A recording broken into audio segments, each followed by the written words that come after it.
Hello viewers, this is your boy Ian এবং আজকে Eid special video. হ্যাঁ, আজকে আমরা একটা পিসি বিল্ড করতে চলেছি এবং এই বিল্ডটি এমন একটি বিল্ড হতে চলেছে যার জন্য আমাদের কোনো বাজেটের সীমা নেই, অর্থাৎ আমরা মোস্ট এক্সপেন্সিভ গেমিং পিসি কিন্তু বিল্ড করতে পারি।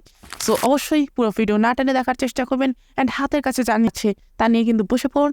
And if you are new my channel, make sure to hit that subscribe button and press that bell icon to never miss another update. এবং লাস্টে কিন্তু আমরা এই পিসিটা অর্ডারও করতে চলেছি। সো অবশ্যই পুরো ভিডিও দেখবেন। Let's get jump in back to this video.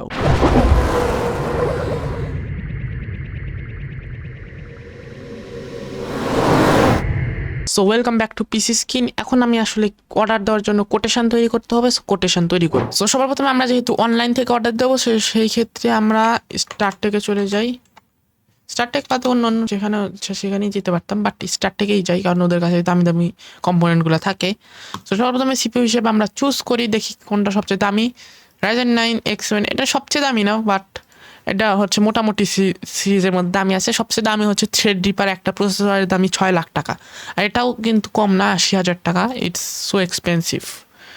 এই যদি আমরা এই প্রসেসরটা ধরতে চাই, সো অবশ্যই আমরা হাতে গ্লাভস পরতে হবে। সো গ্লাভস ছাড়া পরলে কিন্তু আপনার বুকে লাগতে পারে অবশ্যই, এত দামি যেহেতু প্রসেসর। তারপর আমরা একটা 50,000 টাকার এআইও নিয়ে নেবো, আসুস রক সিরিজের একটা এআইও। আসলে নামটা খুব কঠিন, আমি পড়বো না। তো তারপর মাদারবোর্ড হিসেবে আমরা চুজ করে নেবো সবচেয়ে দামি motherboard, Asus tough gaming XTX 70E plus i5 DDR5 AM5 সিরিজের একটা মাদারবোর্ড।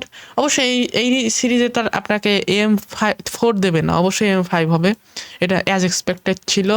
সো তারপরে আমরা র্যাম হিসেবে এখানে কি কি আছে, টিমের 48GB একটা র্যামের দাম 36,000 টাকা। কোর্সার ডোমিনেটর সিরিজ, এটা খুব ভালো, আমার খুব পছন্দ, বাট এটার হচ্ছে বাস স্পিড কম। আর তাছাড়া আমরা কিংস্টন ফিউরি নিতে পারি, অবশ্যই এটা ভালো হবে কারণ 6,000 অবশ্যই এটার প্রাইস, কিন্তু এটার চেয়ে কম, বাট 6,000 বুঝতে হবে। আর কোর্সের অবশ্যই ব্র্যান্ডের একটা ভ্যালু। সো আমরা অলরেডি আমাদের মাদারবোর্ড সাপোর্ট করে কত পর্যন্ত, মনে হয় 128GB পর্যন্ত। হ্যাঁ, 128GB পর্যন্ত সাপোর্ট করে। সো আমরা অবশ্যই অলরেডি 64 পর্যন্ত চলে গিয়েছি এবং 2 লাখ টাকা আমরা অলরেডি ক্রস করে ফেলছি মোট বাজেটে। এখনও কত কিছু বাকি, আই ডোন্ট নো এটার বিল্ডের বাজেট কত পর্যন্ত যাবে, বাট আমরা অর্ডার করব যাই হোক। এবং আমরা যদি দেখি এখানে আমরা তারপরে আমরা ইউজ করব হচ্ছে আবারও কিংস্টনের ফিউরি। অলরেডি 64 আর অনেক হয়ে গেছে, 64 মানে 100-র কাছাকাছি হয়ে গেছে র্যাম, আর যে 128GB করে ফেলে একবারে। সো একবার আমরা দেখতে পাচ্ছেন 32GB 4টা স্টিক ইউজ করে ফেলছি, আর আমার মনে হয় 4টা সাপোর্ট করে। হ্যাঁ, 4টা সাপোর্ট করে 100%।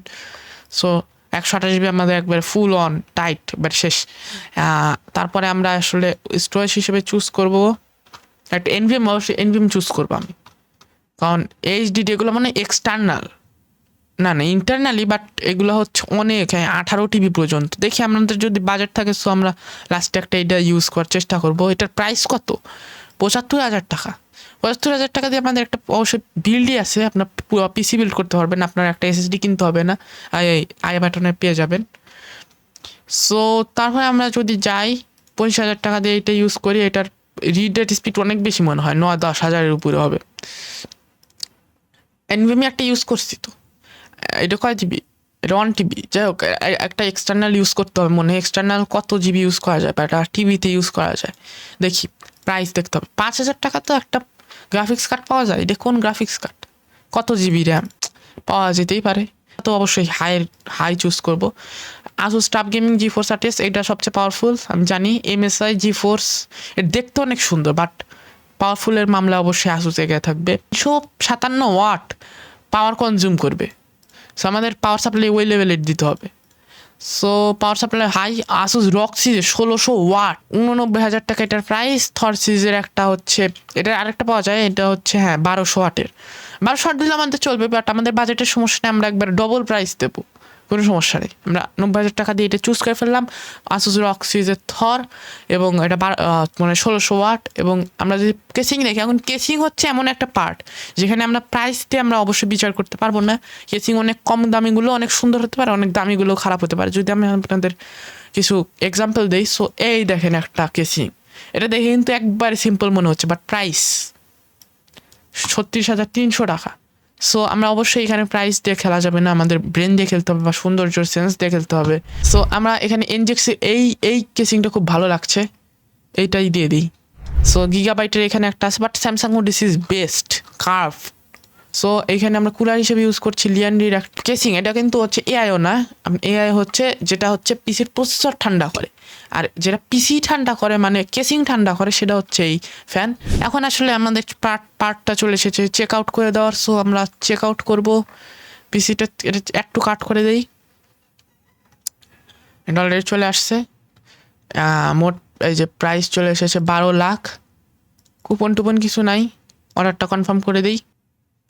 সো দেখতেই পেলেন আমরা কিন্তু অর্ডার করে দিলাম। আসলে কি করলাম? আসলে মনে হয় না করলাম, বাট আসলে এই বিলটা আমরা অবশ্যই অর্ডার করতে পারবো না। এটা কিন্তু এটার বাজেট অনেক বেশি যেহেতু, সো সেই ক্ষেত্রে কিন্তু আমরা এটা অর্ডার করতে পারবো না, কারণ আমাদের কিন্তু বাজেট অত নেই। আমরা আসলে বিলটা করলাম একটা মজার জন্য, আর আসলে একটা কারণ আছে। আজকে যেহেতু 11ই এপ্রিল, 1 এপ্রিল হচ্ছে এপ্রিল ফুল। সো এপ্রিল ফুলের দিন কিন্তু আমি ভিডিও দিতে পারিনি, বাট আজকে হচ্ছে 11ই এপ্রিল, ঈদ যদিও, বাট 11ই এপ্রিল মানে অন মানে হচ্ছে অন যেহেতু 1 এপ্রিল আর একটা 1 এপ্রিল, সো এটা হচ্ছে double April fool. So happy double April fool from my side. অবশ্যই জানিয়ে দেবেন যে লাস্টের টুইস্টটা কেমন লাগলো, and stay happy, stay cool, take care of your health.